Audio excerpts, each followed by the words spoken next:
نہیں قریب قریب آ جائے یہ خدا یہ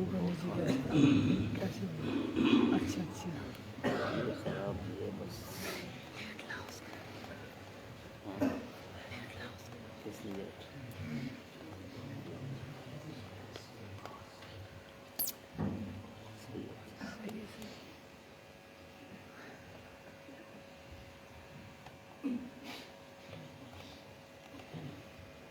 الحمد لله الذي نزل الفرقان والصلاة والسلام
کے اندر ہمیں مل بیٹھنے کی توفیق نصیب فرمائی ہے الحمدللہ۔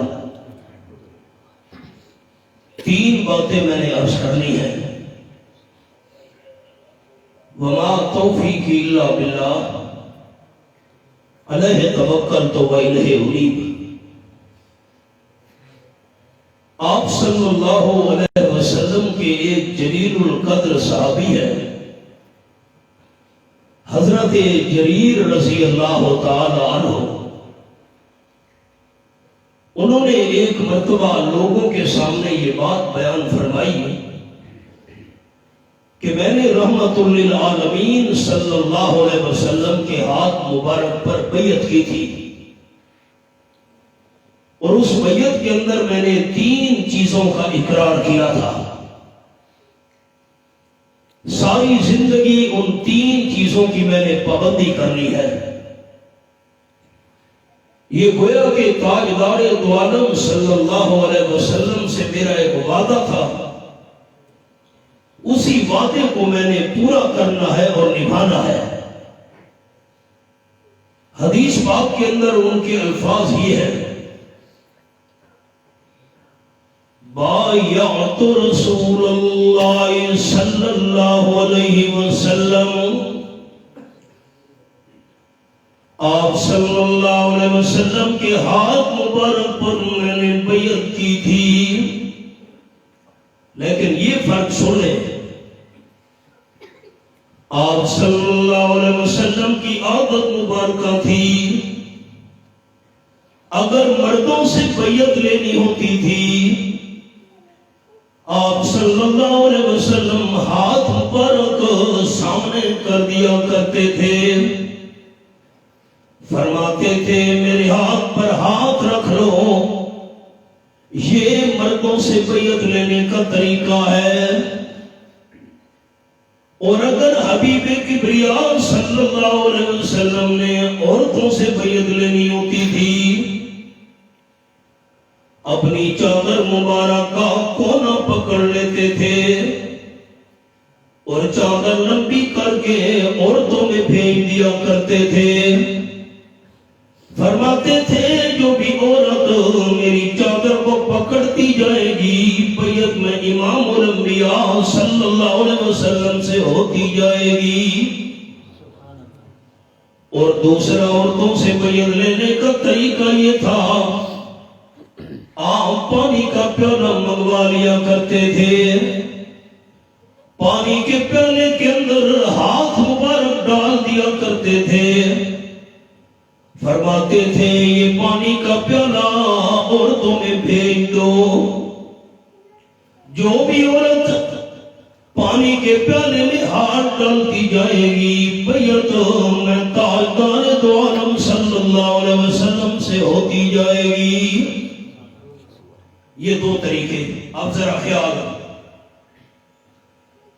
آپ صلی اللہ علیہ وسلم کے سامنے پردہ لگا ہوا تھا،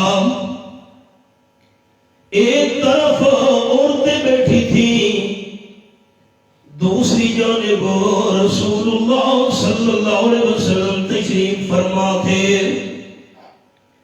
آپ نے چادر کا کونا پکڑ کر پردے کے نیچے سے چادر عورتوں میں بھیج دی، چادر کو پکڑو، پانی کا پیالہ منگوا کر ہاتھ مبارک اس میں ڈال کر عورتوں میں بھیج دیا، اس پانی کے پیالے میں ہاتھ ڈالتی جاؤ، میرے ساتھ تمہاری بیعت ہوتی جائے گی۔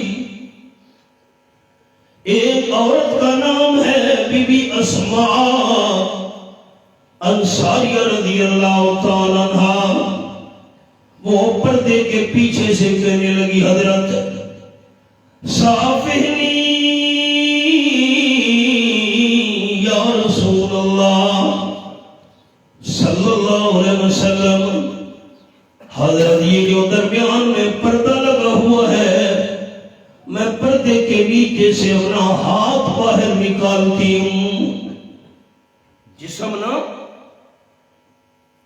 چہرہ نہ وجود نہ ہاتھ، یہ پردہ ہے درمیان میں، یہ نیچے سے ہاتھ نکالتی ہوں۔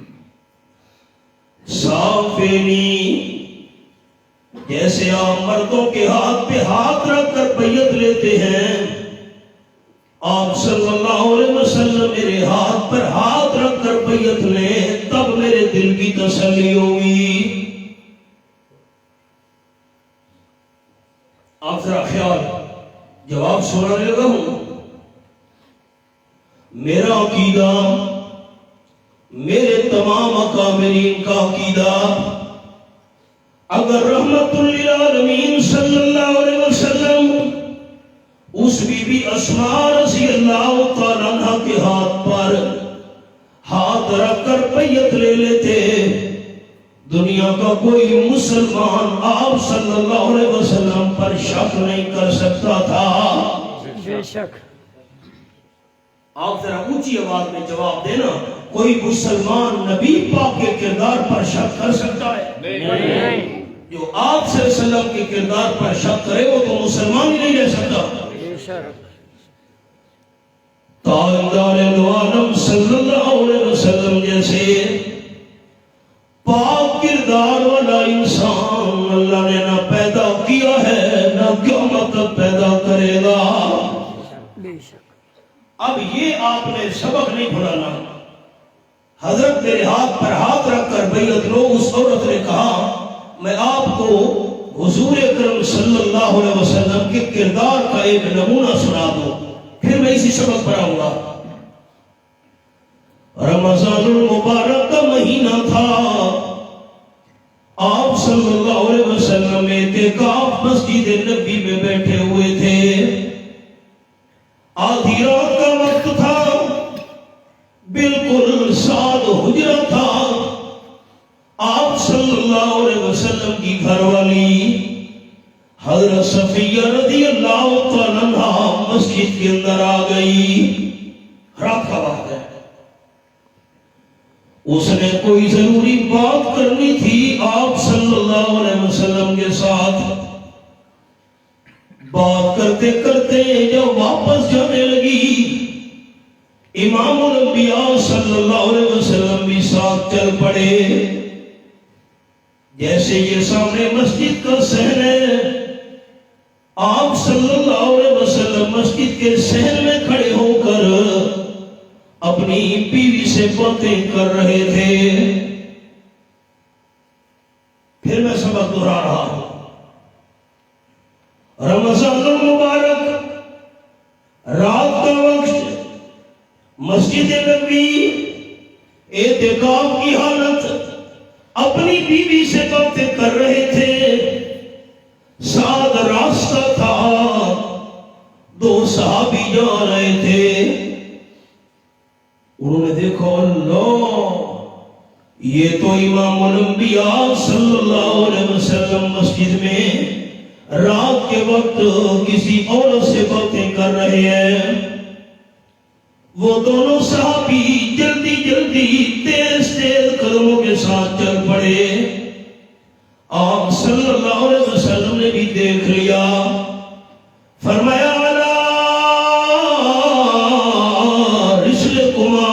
آگے نہیں جانا، ادھر کھڑے ہو جاؤ، ٹھہر جاؤ ادھر۔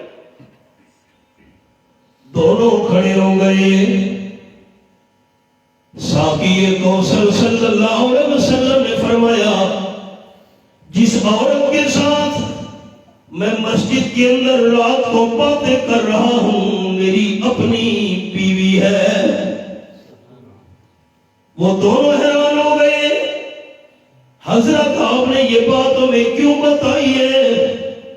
آپ صلی اللہ علیہ وسلم نے فرمایا ان الشیطان یجری من الانسان مجری الدم او کما قال النبی صلی اللہ علیہ وسلم، شیطان بندے کے اندر ایسے دوڑتا ہے، شیطان بندے میں ایسے چلتا ہے جیسے انسان کا خون بندے کے جسم میں چلتا ہے۔ میں نے سوچا ایسا نہ ہو تمہارے دل میں خیال آ جائے پتہ نہیں آپ صلی اللہ علیہ وسلم کس عورت سے باتیں کر رہے تھے، اور ہماری شریعت کا مسئلہ یہ ہے شک والی جگہ سے بھی بچنا چاہیے۔ میری اپنی بیوی ہے، اتنا پاک کردار والا پیغمبر، اس پر کون شک کر سکتا ہے؟ جس وقت بی بی اسماء رضی اللہ تعالیٰ عنہ نے کہا حضرت میں چادر کے نیچے سے ہاتھ باہر نکالتی ہوں، آپ میرے ہاتھ پر ہاتھ رکھ کر بیعت لیں۔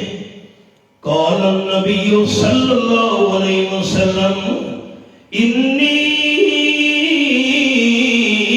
لا اصافح النساء او کما قال النبی صلی اللہ علیہ وسلم،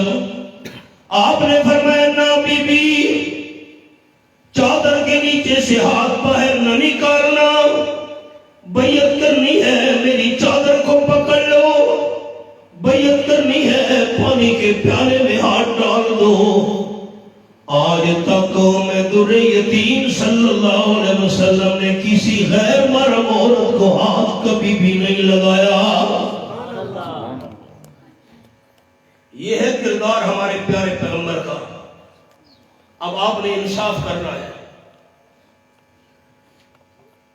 جس کے سامنے غیر محرم بے پردہ عورتیں بیٹھی ہیں اور حضرت صاحب کی خدمت کر رہی ہیں، یہ کیسے اللہ کا ولی ہے؟ ٹھیک ہے، یہی ہمارا قصور ہے۔ ہم کہتے ہیں یہ کیسے اللہ کا ولی ہے؟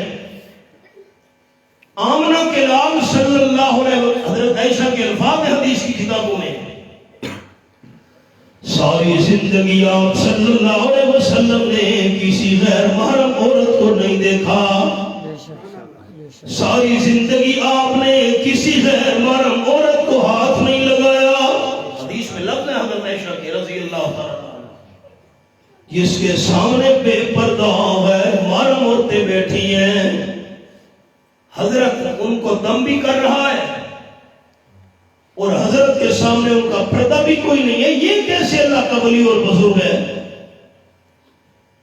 میرا اور میرے اکابرین کا عقیدہ یہ ہے، ہم اللہ کا ولی اس کو مانتے ہیں جس کی آنکھ میں حیا ہو، نمبر 2 دل صفا ہو، نمبر 3 زبان پہ ذکر خدا ہو، نمبر 4 وجود پہ سنت مصطفیٰ ہو۔ ہمارے اکابرین میں سے بہت بڑی عظیم شخصیت حضرت شیخ القرآن مولانا غلام اللہ خان رحمت اللہ علیہ راولپنڈی والے شیخ فرمایا کرتے تھے، اللہ کے سچے ولی کی جوتی ہمارے سر کا تاج، اللہ کے سچے ولی کے قدموں کی مٹی ہماری آنکھوں کا سرما۔ ہو تو اللہ کا سچا ولی نا۔ ایک پیر صاحب آئے نا مرید کے گھر، میری اردو سمجھ آ رہی ہے؟ مرید کیا میں کوئی چائے شائے کا انتظام کروں، کوئی کھانا شانا، کوئی روٹی چھوٹی۔ جو مرید کی بیوی تھی نا، اس نے پردہ کیا ہوا تھا۔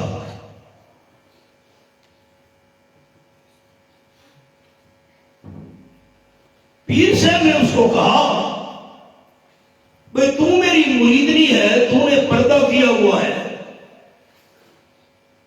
قیامت کے دن میں نے تمہاری سفارش کرنی ہے، تمہیں جنت لے جاؤں گا۔ جب میں نے تیرا چہرہ ہی نہیں دیکھا، تیرا منہ ہی نہیں دیکھا، پہچان کیسے ہوگی میری مریدنی کون ہے؟ اردو سمجھ آ رہی ہے؟ جی۔ بھئی کم از کم منہ تو دکھا، چہرہ تو دکھا، پہچان تو ہو، پھر قیامت کے دن میں تمہیں جنت لے جاؤں گا۔ مریدنی بیچاری سادہ عورت تھی، اس نے منہ سے کپڑا ہٹا دیا، پردہ کھول دیا۔ مرید جب گھر میں آیا، اس نے دیکھا بھئی میری تو بیوی نے پردہ اتارا ہوا ہے پیر سے۔ اس نے بیگم کو کہا بھئی پردہ کیوں اتارا ہے؟ اس نے کہا بادشاہ حضرت صاحب ہمیں جنت میں لے جائے گا، قیامت میں ہماری سفارش کرے گا، جب اس نے میرا منہ ہی نہیں دیکھا، پہچان کیسے کرے گا، جنت میں کیسے لے جائے گا؟ خیر اس نے کھانا شانا کھلایا، چائے پانی جیسے ہوتی ہے۔ جب پیر صاحب روانہ ہونے لگا نا، تو مرید نے چھری اٹھائی، کرچ کیا اور پیر کا کان کاٹ ڈالا۔ کس کا کان کہہ رہا ہوں؟ پیر کا۔ آپ جواب دیں گے نا، مجھے تسلی ہوگی آپ میری بات سمجھ رہے ہیں۔ پیر کا کان کاٹ ڈالا، اب سارا خون جاری ہو گیا، پیر صاحب کے کپڑے خون سے بھر گئے۔ پیر نے کہا بے وقوف، یہ تو نے کیا کیا؟ اس نے کہا حضرت میں نے اس لیے آپ کا کان کاٹا ہے، قیامت میں بہت زیادہ پیر ہوں گے، مجھے پہچان کیسے ہوگی میرا پیر کون ہے؟ تو میرا پیر کان کٹا ہوگا۔ ایسے ایسے اگر لوگ سمجھدار ہو جائے نا جھگڑا ختم ہے. آؤ آپ صلی اللہ علیہ وسلم کا طریقہ یہ تھا، مردوں سے بیعت لینی ہوتی تھی، ہاتھ مبارک آگے کر کے ہاتھ پہ ہاتھ رکھوا کے بیعت لیا کرتے تھے. حضرت جریر رضی اللہ عنہ بیان کرتے ہیں بایعت رسول اللہ صلی اللہ علیہ وسلم، میں نے آپ صلی اللہ علیہ وسلم کی بیعت کی 3 باتوں پر. علی اقام الصلاۃ، اللہ کے پیارے پیغمبر صلی اللہ علیہ وسلم ساری زندگی نماز نہیں چھوڑوں گا، نماز کی پابندی کروں گا. اس بات پر میں نے آپ صلی اللہ علیہ وسلم سے بیعت کی. اب اللہ کریم کے قرآن کا انداز یہ میرے سامنے 14واں پارہ، سورت کا نام سورت الحجر. فرمایا فَإِذَا سَمَّيْتُهُ وَنَفَخْتُ فِيهِ مِن رُّوحِي فَقَعُوا لَهُ سَاجِدِينَ.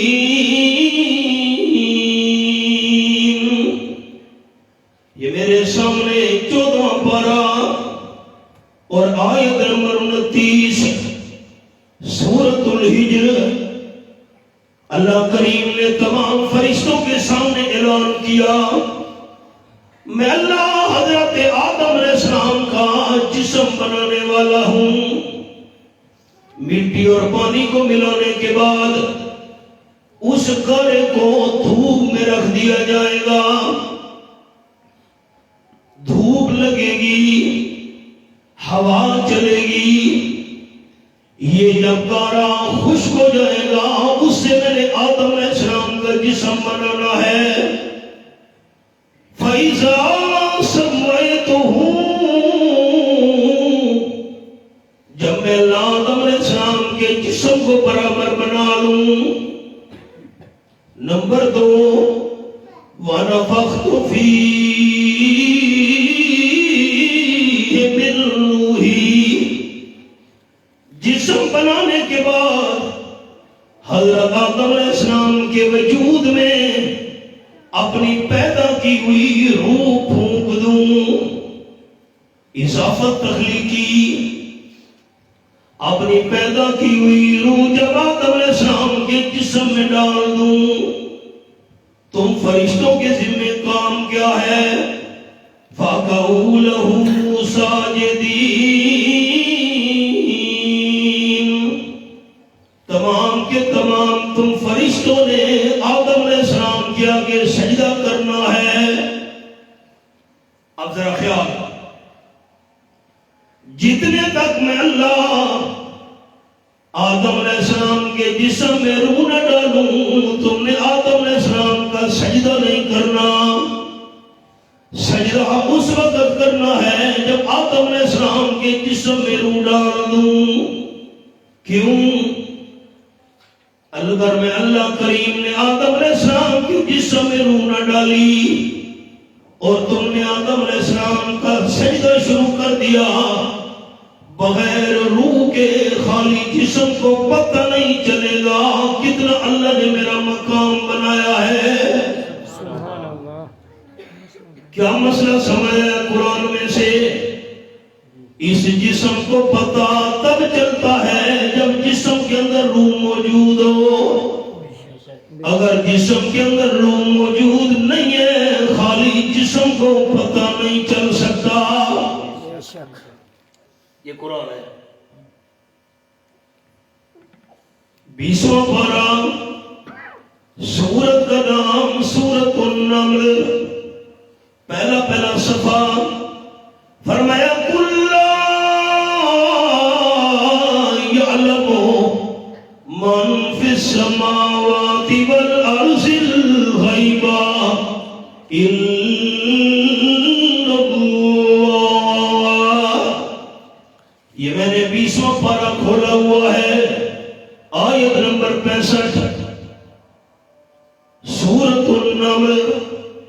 اعلان کر دیجئے میرے حبیب صلی اللہ علیہ وسلم، آسمانوں میں جتنی مخلوق ہے وہ بھی غیب نہیں جانتی، زمین میں جتنی مخلوق ہے وہ بھی عالم الغیب نہیں ہے، جن میں فرشتے ہیں انسان ہیں یہ غیب نہیں جانتے، اگر غیب کو جانتا ہے تو اللہ، عالم الغیب صرف اللہ ہے۔ آگے خیال فرمایا وَمَا يَشْعُرُونَ أَيَّانَ يُبْعَثُونَ، قبر والے مردوں کو تو اپنے متعلق بھی پتہ نہیں ہے ہمیں زندہ کر کے کب قبروں سے اٹھایا جائے گا، کیونکہ جسم کے اندر روح موجود نہیں ہے۔ اس جسم کو پتہ تب چل سکتا ہے جسم میں روح موجود ہو، جب قبر والے مردے کے جسم میں روح موجود نہیں ہے، مردے کو کیا پتا میں نے کب زندہ ہو کے قبر سے باہر آنا ہے۔ بس ایک جملہ یاد رکھنا ہے، یہ جسم یہ وجود اس کو پتا اس وقت چل سکتا ہے جب جسم کے اندر روح موجود ہو۔ اللہ نے آدم علیہ السلام کے جسم میں روح ڈال دی، فسجد الملائکۃ کلہم اجمعون۔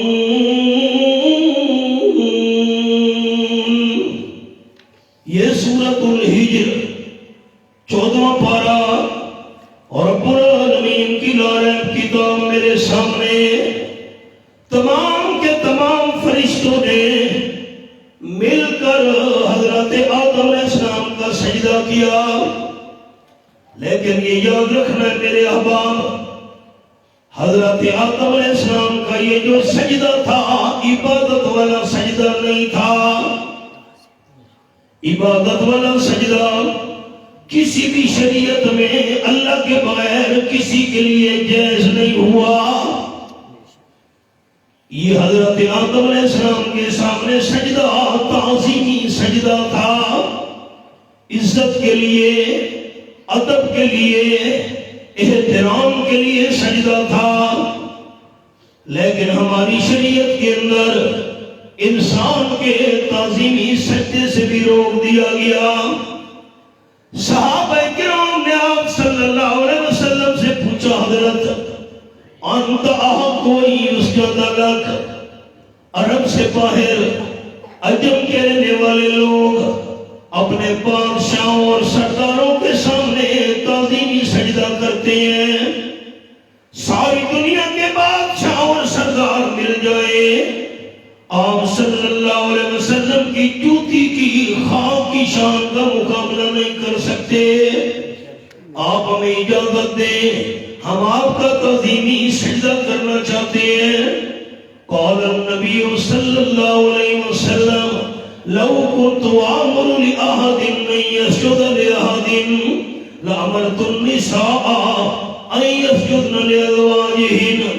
آپ نے فرمایا نہیں، میری شریعت میں انسان کے سجدے کی کوئی گنجائش نہیں، انسان کے تعظیمی سجدے کی اجازت ہوتی میں بیوی کو حکم دیتا خامد کا تعظیمی سجدہ کر، بیوی کو خامد کے تعظیمی سجدے کی اجازت نہیں۔ تم تمام صحابہ کرام کو میں امام الانبیاء صلی اللہ علیہ وسلم کے تعظیمی سجدے کی اجازت نہیں۔ یہ ماتھا ایک ہے تو ایک ماتھے کے ساتھ سجدے کے لین بھی صرف ایک ہے۔ کون؟ اللہ۔ نہیں، اللہ کا نام اونچا لینا ہے۔ کون؟ اللہ۔ آئیے تمام کے تمام فرشتوں نے سجدہ کیا الا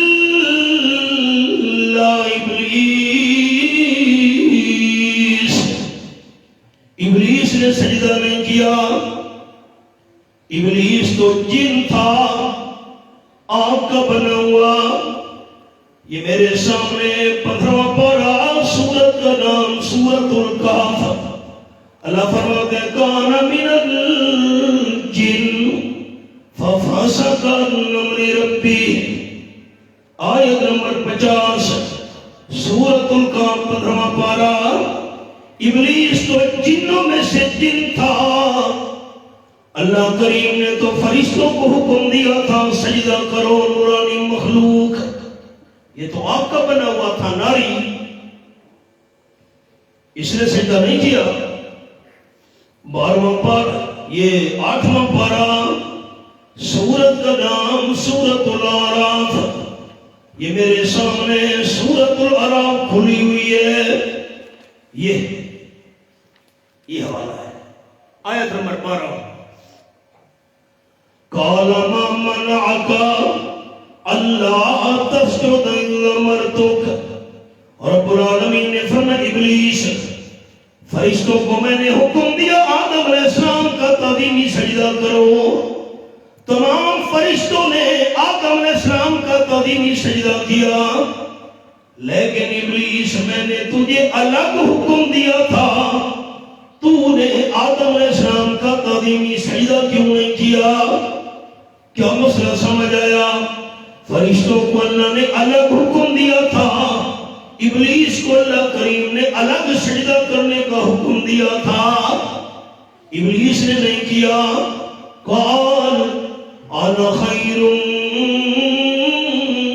منہ. ابلیس کہنے لگا اللہ میں آدم علیہ السلام سے بہت بہتر ہوں. خلقتنی من نار وخلقتہ من طین. اللہ تو نے آدم علیہ السلام کو مٹی سے پیدا کیا ہے، مجھے آگ سے پیدا کیا ہے.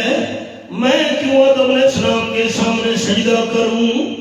اللہ نے فرمایا فخرج، گیٹ آؤٹ، نکل جا. تو نے اپنے آپ کو دیکھا ہے، میں اللہ کا حکم نہیں دیکھا.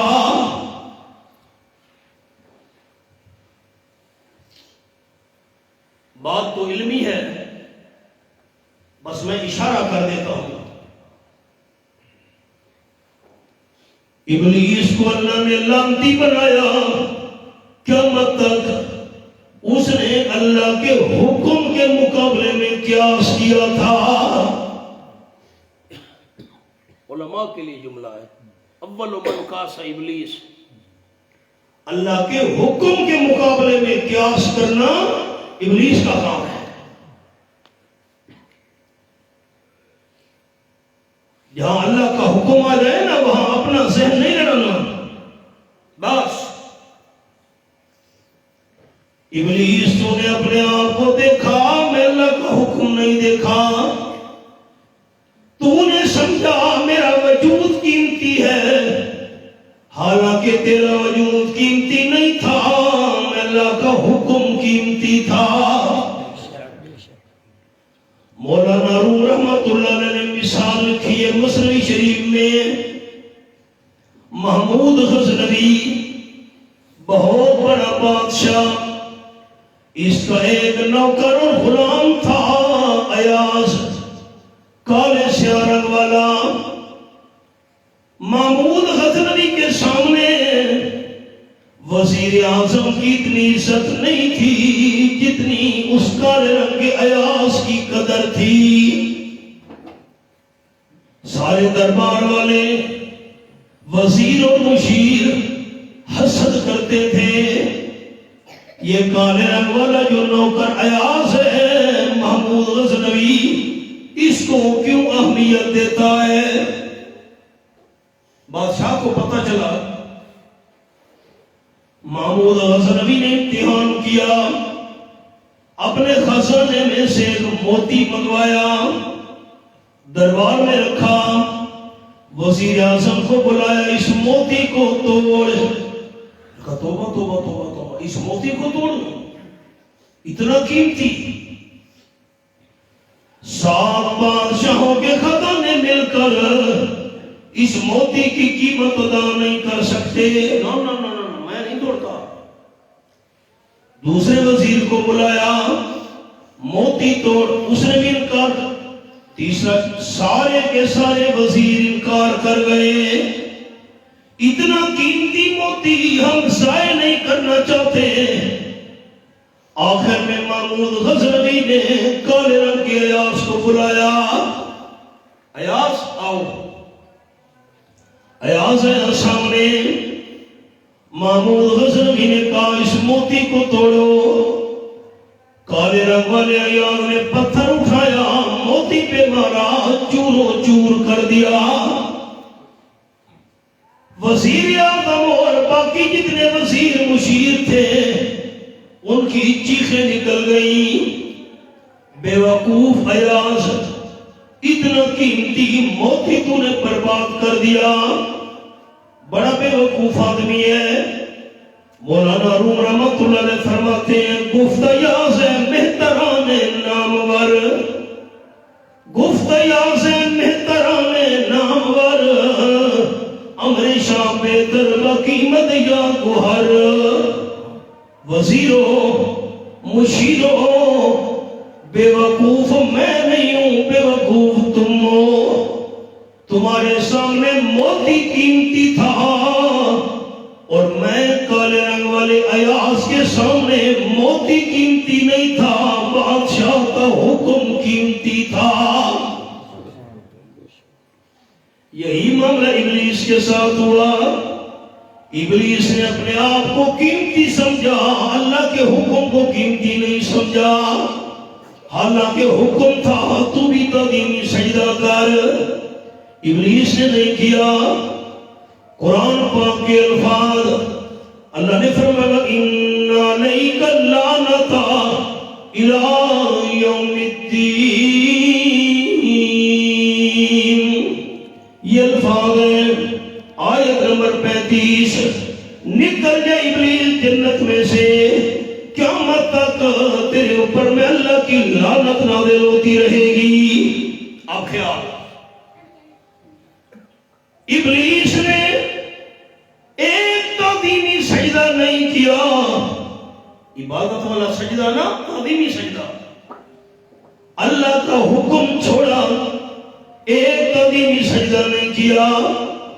اللہ نے قیامت تک ابلیس کو لعنتی بنا دیا، اور جو بے نماز بندہ روزانہ اللہ کے 70 عبادت والے سجدے ادا نہیں کرتا، اس بے نماز پر اللہ کی رحمت کیسے آئے گی؟ میرے جملے پر آپ نے غور کیا؟ ایک تعظیمی سجدہ نہیں کیا ابلیس نے، اللہ کا حکم چھوڑا، قیامت تک اللہ نے لعنتی بنا دیا، اور بے نماز تو روزانہ 70 عبادت والے سجدے نہیں کرتا۔ اللہ نے قرآن پاک میں سینکڑوں مقامات پر نماز کا حکم دیا، بے نماز روزانہ سینکڑوں مرتبہ اللہ کا حکم ٹھکرا رہا ہے، اس بے نماز پر اللہ کی رحمت کیسے آئے گی؟ لوگ پریشان ہیں، گھروں میں جھگڑے، فساد، بدامنی ہے، بھائی بھائی کے خون کا پیاسا ہے، کاروبار میں برکت نہیں ہے۔ ایک دور تھا گھر کا ایک بندہ کماتا تھا، سارے کھاتے تھے، آج سارے بندے محنت نہ کریں تو پوری نہیں ہوتی۔ جب ہم نے اللہ کریم کے عبادت والے سجدے چھوڑ دیے اور رب العالمین کی رحمت نے بھی ہم سے منہ موڑ لیا۔ اقبال نے کہا مسجد تو بنا دی شب بھر میں ایمان کی حرارت والوں نے، مسجد تو بنا دی شب بھر میں ایمان کی حرارت والوں نے، من اپنا پرانا پاپی ہے برسوں میں نمازی بن نہ سکا۔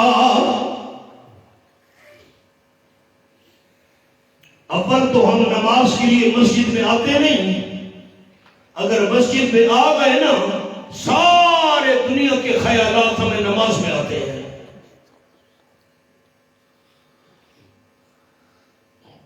ایک ملک صاحب نے کہا نا مولوی صاحب کو، امام صاحب آج آپ نے نماز پوری نہیں پڑھائی. نہیں یہ نہیں، میں نے 4 رکعتیں پڑھائی ہیں. نہیں 3 پڑھائی ہیں. نہیں ملک صاحب میں نے 4 رکعتیں کا نہیں 3 پڑھائی ہیں. 3 پر سلام پھیر دیا. مولوی صاحب بڑے پریشان ہوئے. بھائی میں نے دوسرے کا نہیں. ملک صاحب دلیل کیا ہے؟ ملک صاحب نے کہا پہلے جو ہے نا میں سارا اپنا دکان کا حساب کتاب نماز میں کر لیتا تھا. آج نماز پوری ہو گئی، حساب کتاب رہ گیا ہے. یہ وہ نماز ہے. سارے دنیا کے خیالات نماز میں. اقبال نے کہا جو میں سر پر سجدہ ہوا کبھی تو زمین سے یہ آنے لگی صدا. جو میں سر پر سجدہ ہوا کبھی تو زمین سے یہ آنے لگی صدا. تیرا دل تو ہے صنم آشنا، تجھے کیا ملے گا نماز میں. کتاب الکبائر. ایک عورت موسیٰ علیہ السلام کے پاس آئی، کہنے لگی حضرت مجھ سے گناہ ہو گیا ہے، آپ کے پاس میں چل کر آئی ہوں، آپ میرے لیے دعا کریں اللہ میرا وہ گناہ معاف کر دے. میری طرف دیکھیں، میں نے سبق روک دیا. اس کا آواز تھوڑا اونچا ہو سکتا ہے؟ تھوڑا رخ میری طرف کر دیں، میری طرف دیکھیں. میں مسئلہ سنانا چاہتا ہوں آپ کے دوستوں کو. عورت کہنے لگی حضرت میری طرف دیکھیں، آپ میرے لیے دعا کریں اللہ میرا گناہ معاف کر دے.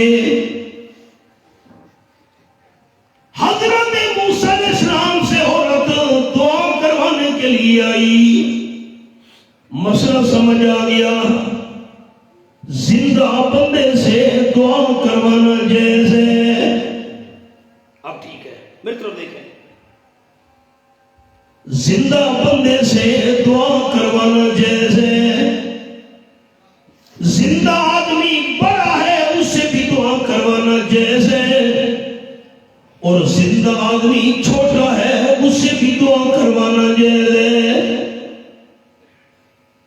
حضرت فاروق اعظم رضی اللہ تعالیٰ عنہ عمرہ کرنے کے لیے جا رہے تھے. آپ صلی اللہ علیہ وسلم کی خدمت میں حاضر ہوئے. حضرت میں عمرہ ادا کرنے کے لیے مکہ شریف جا رہا ہوں، آپ سے ملاقات کرنے کے لیے آیا ہوں. قال النبی صلی اللہ علیہ وسلم یا اخی اشرکنا فی دعائک. آپ صلی اللہ علیہ وسلم نے فرمایا میرے چھوٹے بھائی حضرت عمر رضی اللہ تعالیٰ عنہ عمرہ کرنے کے لیے جا رہے ہو، اپنے لیے دعا کرنا، اپنی دعاؤں میں ہمیں بھی ساتھ شریک رکھنا. آپ صلی اللہ علیہ وسلم پڑھے حضرت عمر رضی اللہ تعالیٰ چھوٹے، بڑا چھوٹے سے بھی دعا کروا سکتا ہے. شرط یہ ہے جس سے دعا کروانی ہے زندہ ہونا چاہیے.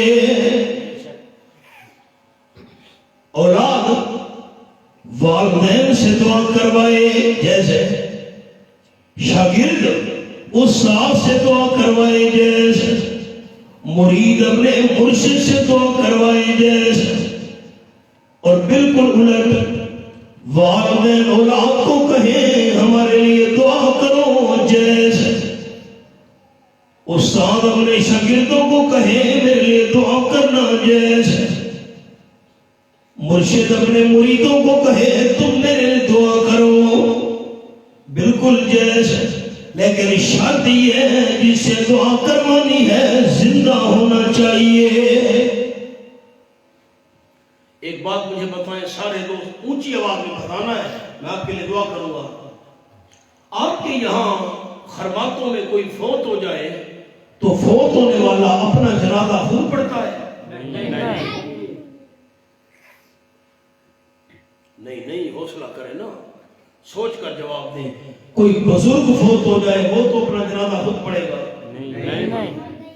انا للہ نہیں. کوئی ولی فوت ہو جائے وہ تو اپنا جنازہ خود پڑھے گا؟ نہیں. ولی جو ہے چپ کر گیا. ولی جو ہے اپنا جنازہ خود پڑھے گا نا. کوئی بزرگ ہے ولی ہے مرشد ہے موت کے بعد اپنا جنازہ خود نہیں پڑھ سکتا. غسل ہم نے دیا، کفن ہم نے پہنایا، چارپائی پر ہم نے لٹایا، جنازہ گاہ میں ہم اٹھا کر لے گئے، صفیں بنائی. اب ہم دعا کر رہے ہیں اللہم اغفر لحینا و میتنا.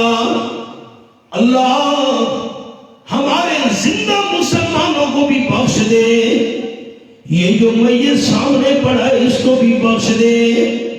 ولی ہے، بزرگ ہے، شاصر ہے، مرشد ہے، لیکن موت کے بعد زبان کو ہلا کر اپنے لیے بخشش کی دعا نہیں مانگ سکتا.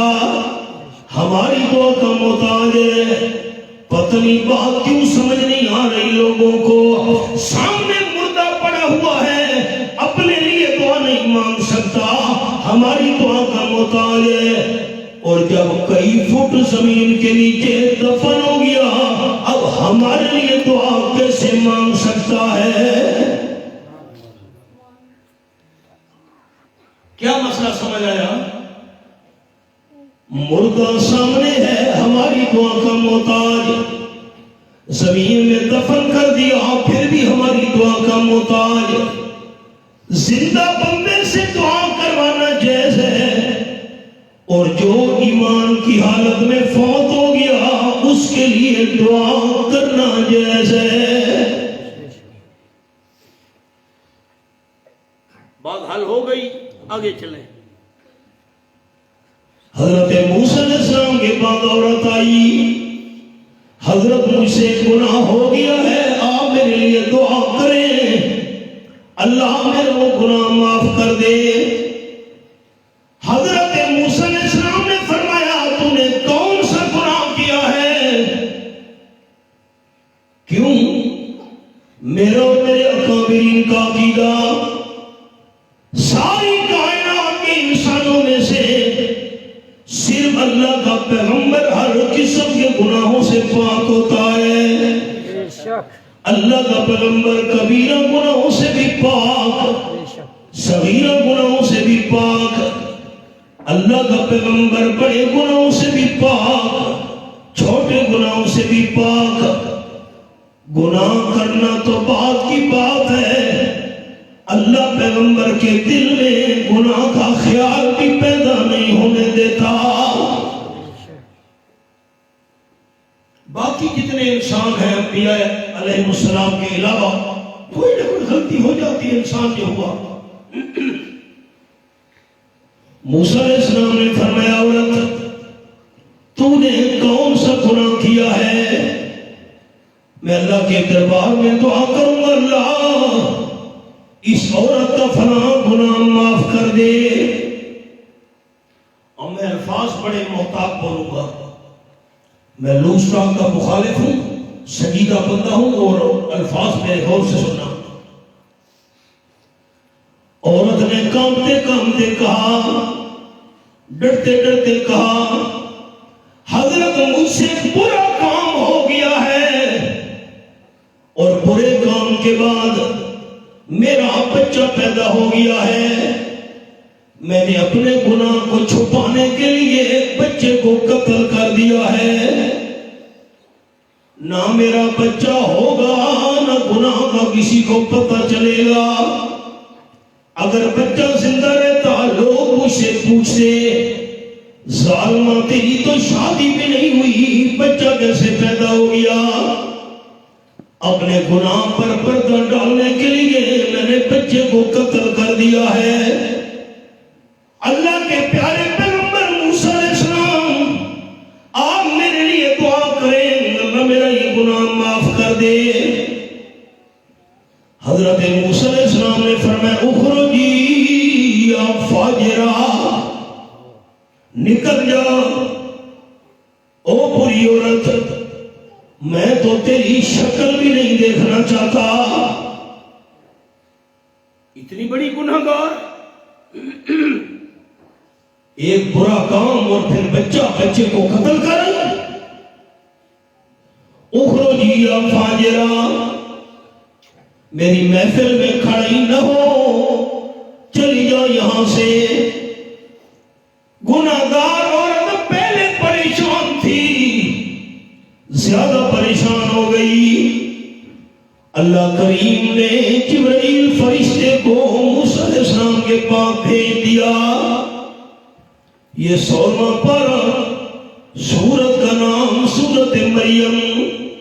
فرمایا وَمَا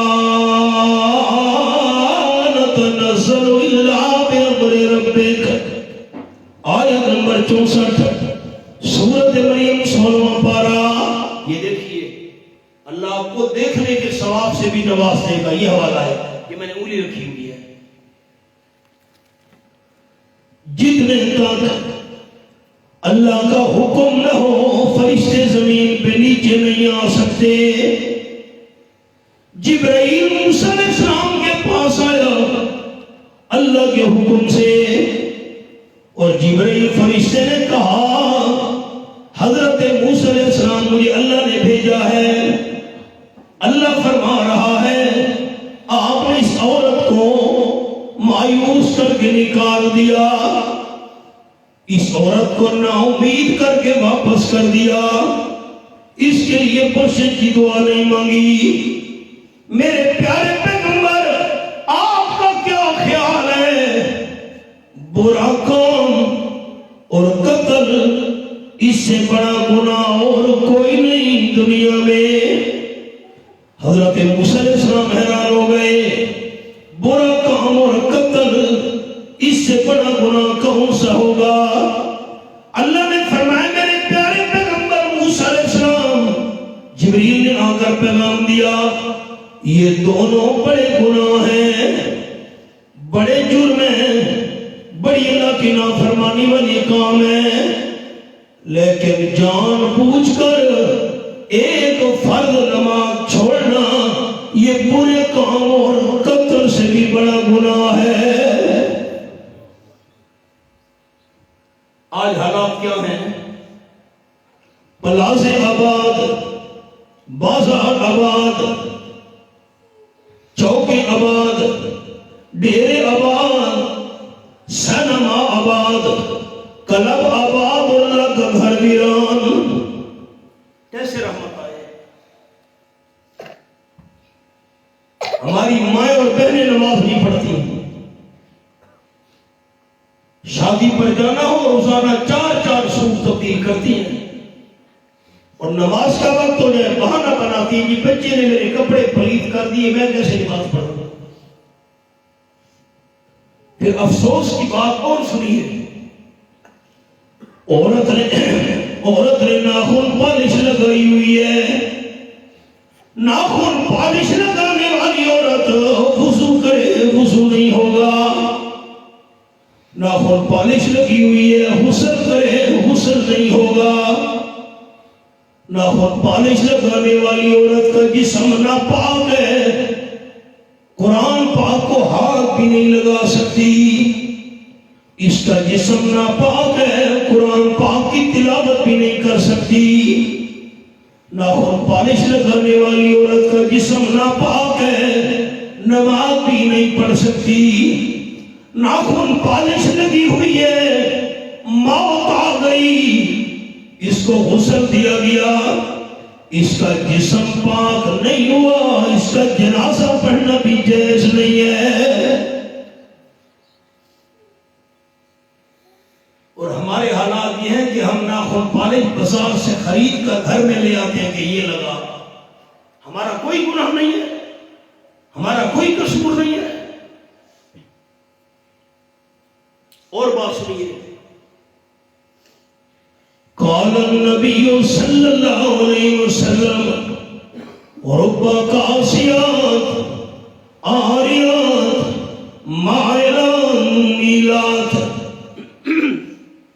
آپ صلی صلی اللہ علیہ وسلم نے فرمایا ایک وقت آئے گا میری امت کی عورتیں کپڑے پہن کر بھی بے لباس ہوں گی. میں آریات کا لفظی معنی نہیں کرتا، مجھے شرم آتی ہے، حیا آتی ہے. ربا کاسیات آریات، کپڑے پہننے کے باوجود عورتیں بے لباس ہوں گی. کپڑے پہن کر بے لباس، جی اتنے باریک کپڑے پہنے گی پورا جسم اس میں سے نظر آئے گا. ایمان کے ساتھ بتائیں سارے دوست، آج وہ وقت آ گیا کہ نہیں آ گیا؟ اتنے تنگ کپڑے پہنے گی پورا جسم اس میں سے نظر آئے گا. اب تو بازو اتنے تک آ گئے عورتوں کے، یہاں تک بازو ہے، آگے کپڑا کوئی نہیں. اور یہ کوئی معمولی گناہ ہے؟ ہائے لا یجدن ریحہا وَإِنَّ رِيحَهَا لَيُوجَدُ مِن مَّسِيرَةِ كَذَا وَكَذَا. آپ صلی اللہ علیہ وسلم نے فرمایا باریک کپڑے پہن کر جسم دکھانے والی، تنگ کپڑے پہن کر جسم ظاہر کرنے والی عورتیں 500 سال دور سے آنے والی جنت کی خوشبو سے بھی محروم رہے گی. ہمارا کوئی جرم نہیں ہے، ہم باریک کپڑے خرید کر لے آتے ہیں گھر میں کہ یہ پہن. عورت گناہ گار ہے، ہم بھی گناہ گار ہیں جو باریک کپڑے خرید کر لائے ہیں. میرے خیال ہے مسئلے کڑوے ہو گئے، آپ ناراض ہو گئے. نہیں ہو جاؤ تو کیا ہے، شریعت کی حدیث میں ہے کہ نہیں؟ میں نے لفظ پڑھے.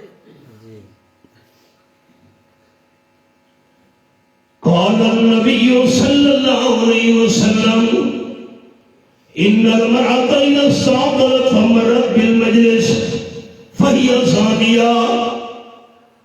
آپ صلی اللہ علیہ وسلم نے فرمایا جو عورت کپڑوں پر جسم پر خوشبو لگا کر باہر نکلتی ہے، عورت کے کپڑوں پر لگی ہوئی خوشبو یا جسم پر لگی ہوئی خوشبو اگر غیر محرم مردوں نے سونگھ لی فہی زانیہ، اللہ کے دفتر میں یہ عورت برا کام کرنے والی لکھی جائے گی. سر پر دوپٹے نہیں ہیں، اللہ کی قسم حیا آتا ہے. میں 2 دن پہلے کراچی سے آیا ہوں، ایئرپورٹ کے اندر بندہ دیکھ نہیں سکتا تھا، خدا کی قسم. دائیں دیکھو عورتیں، بائیں دیکھو عورتیں، آگے پیچھے عورتیں، سگاب برقعے کو چھوڑے. میں ڈیرہ اسماعیل خان کا ہوں، آپ کا میرا صوبہ ایک ہے. الحمدللہ ہمارے علاقے بچے ہوئے ہیں، کہہ دو الحمدللہ.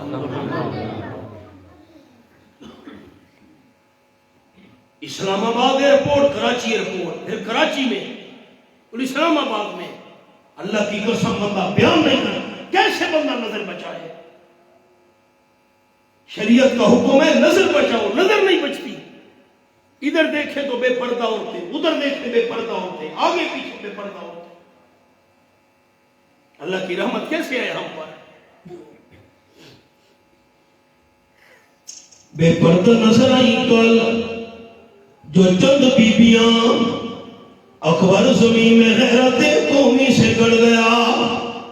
پوچھا وہ میں نے آپ کا پردہ تھا کیا ہوا؟ کہنے لگی کہ عقل پہ مردوں کی پڑ گیا. میں نے پوچھا تمہارا پردہ کہاں گیا؟ برقع کیوں نہیں ہے؟ سر پہ دوپٹہ کیوں نہیں ہے؟ عورتوں نے جواب دیا میرے والد کی عقل پہ پردہ آ گیا، میرے بھائی کی عقل پہ پردہ آ گیا، میرے خامد کی عقل پہ پردہ آ گیا، اس لیے میرا پردہ اتر گیا ہے.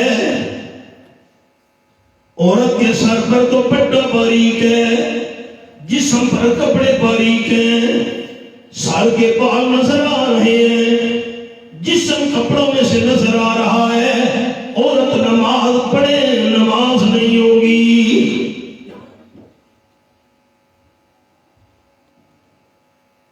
اب حالات کیا ہیں؟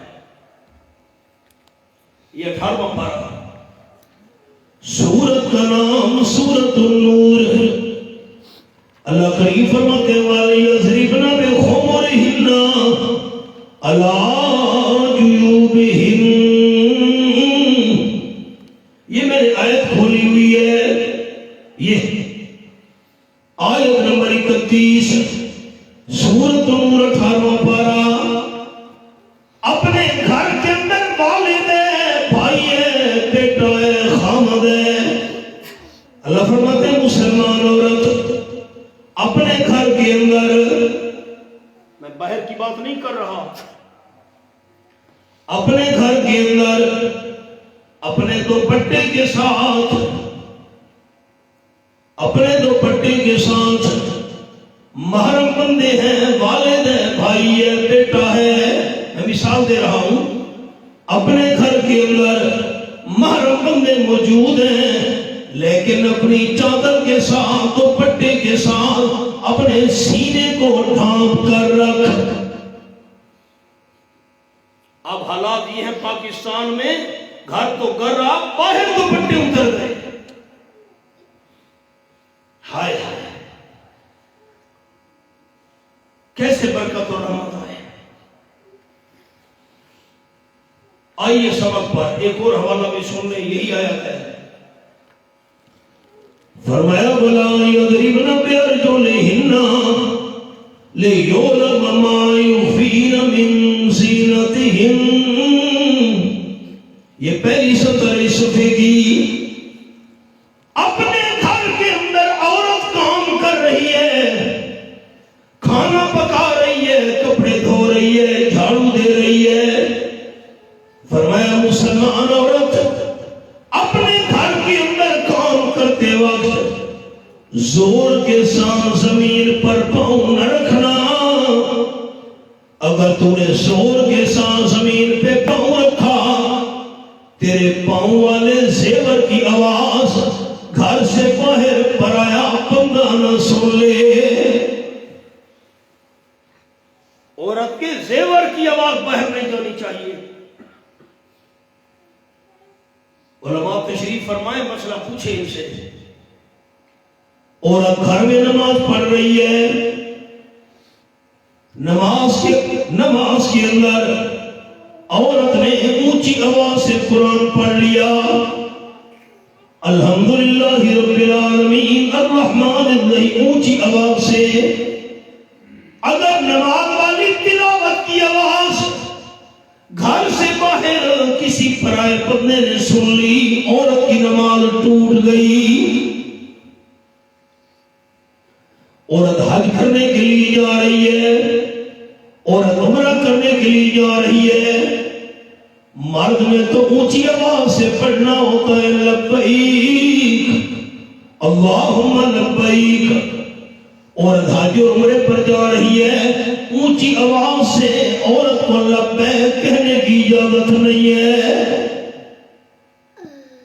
اذان کا وقت ہو جائے، عورت کو اذان پڑھنے کی اجازت نہیں ہے۔ اونچی آواز سے لبیک کہنے کی اجازت نہیں، اونچی آواز سے قرآن پاک کی تلاوت کرنے کی اجازت نہیں، اپنے گھر کے اندر زور کے ساتھ زمین پر پاؤں رکھنے کی اجازت نہیں، اور شادیوں میں ڈانس کر کے گانے گا کر پورے گاؤں والوں کو سنانے کی اجازت کیسے مل گئی ہے؟ شادیوں پر ڈانس کر رہی ہیں، گانے گا رہی ہیں، پورا گاؤں سن رہا ہے۔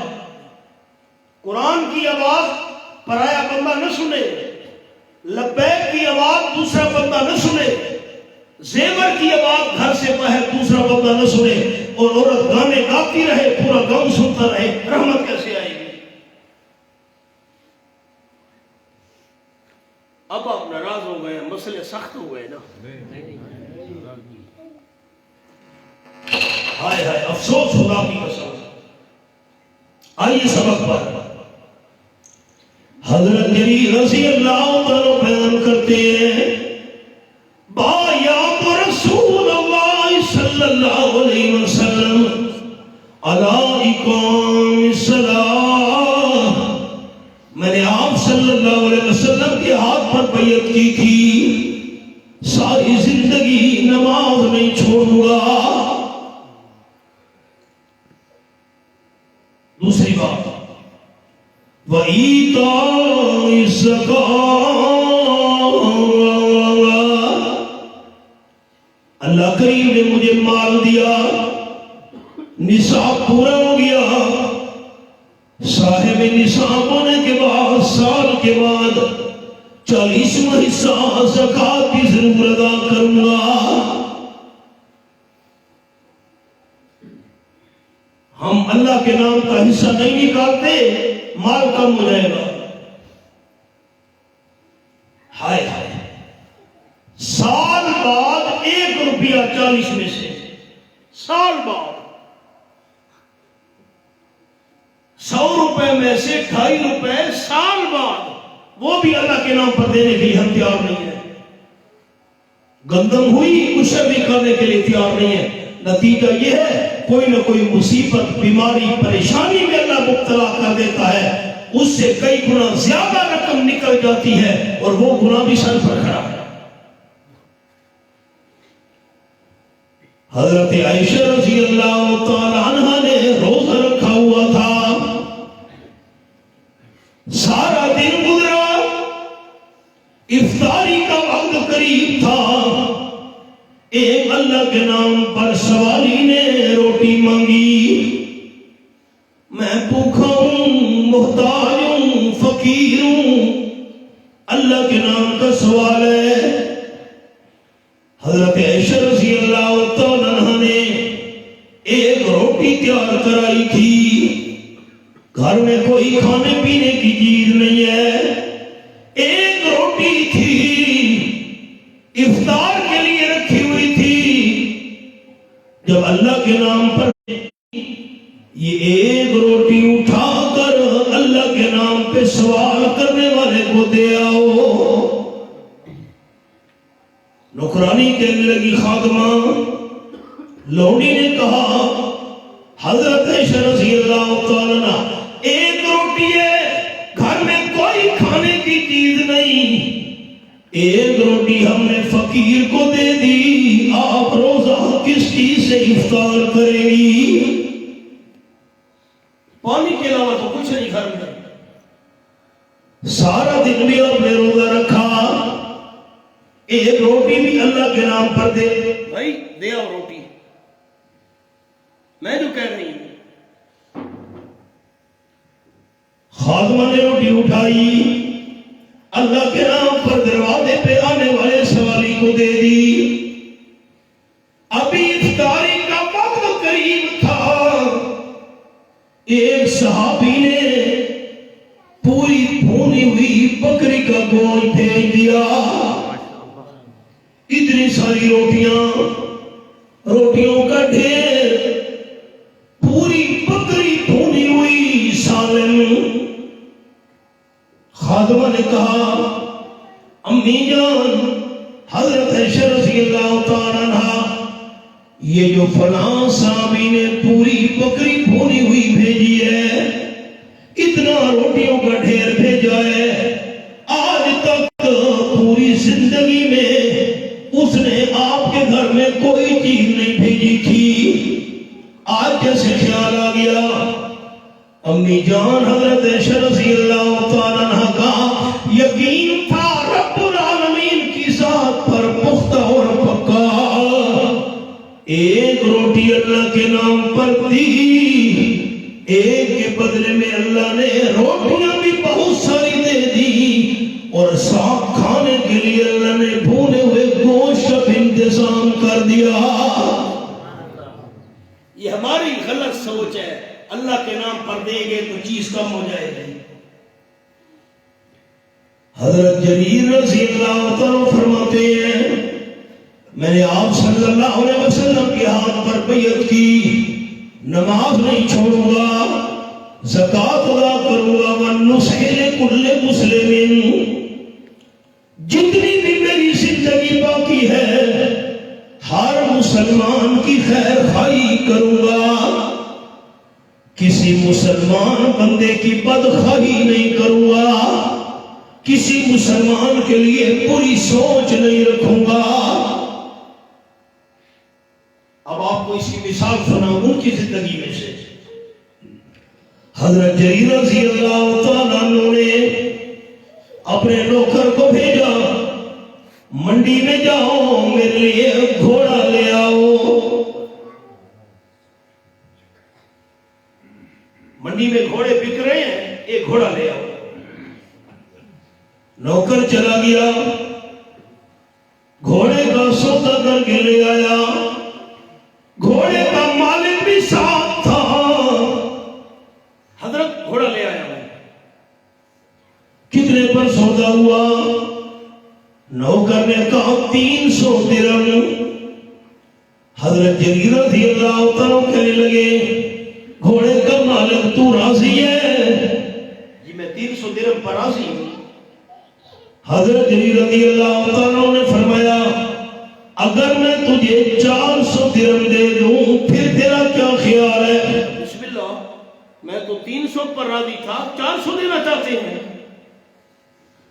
حضرت جریر رضی اللہ تعالیٰ نے فرمایا میں تجھے 500 درہم دینا چاہتا ہوں۔ 500؟ جی ہاں میں راضی ہوں، میں تو 300 پر راضی تھا۔ حضرت جریر رضی اللہ تعالیٰ نے گھوڑے کے مالک سے کہا میں تجھے دوں گا 600 درہم۔ مالک حیران ہو گیا، حضرت میں تو راضی ہوں۔ حضرت جریر رضی اللہ تعالیٰ عنہ فرمانے لگے میں تجھے دوں گا 700 درہم۔ میری طرف دیکھنا ہے، 700؟ حضرت ڈبل سے بھی زیادہ، 300 پر میں راضی تھا۔ حضرت جریر رضی اللہ تعالیٰ نے فرمایا میں تجھے دوں گا 800 درہم، ڈبل سے بھی زیادہ، 300 کا ڈبل 600، 600 سے بھی زیادہ 800۔ اس نے 800 درہم لے لیے، گھوڑا حوالے کر دیا۔ حضرت جریر رضی اللہ تعالیٰ فرمانے لگے یہ جو گھوڑے کا مالک ہے، بات سننا میری طرف دیکھنا، یہ جو گھوڑے کا مالک ہے اس کو گھوڑے کی صحیح قیمت کا پتہ نہیں تھا۔ اصل میں گھوڑا 800 درہم کا تھا، اس کو قیمت کا علم نہیں تھا، اس لیے 300 درہم پر راضی ہو گیا۔ حضرت جریر رضی اللہ تعالیٰ نے فرمایا میں نے اس لیے 800 درہم دیے ہیں، میں نے آپ صلی اللہ علیہ وسلم کے ہاتھ پر بیعت کی تھی ساری زندگی ہر مسلمان کی خیر خواہی کرنی ہے، اس کے لیے بری سوچ نہیں رکھنی۔ بایعت رسول اللہ صلی اللہ علیہ وسلم علیکم الصلاۃ وَإِيتَاءِ الزَّكَاةِ وَالنُّصْحِ لِكُلِّ مُسْلِمٍ، نماز کی پابندی کروں گا، اللہ نے سونا دیا، چاندی دی، نقد پیسے دیے، سامان تجارت دیا، صاحب نصاب بن گیا، زکوٰۃ ادا کروں گا سال بعد۔ اور نمبر 3، جتنے بھی دنیا میں مسلمان ہیں ہر مسلمان کی خیر خواہی کروں گا، میں نے آپ کے ہاتھ پر بیعت کی تھی۔ میں نے آپ کو قرآن پاک کے چند حوالے بھی دکھائے اور صحابی رسول کی بات بھی سنائی، اور اب میں دعا کرتا ہوں کہ اللہ ہم سب کو عمل کی توفیق عطا فرمائے۔ ربنا تقبل منا انک انت السمیع العلیم وتب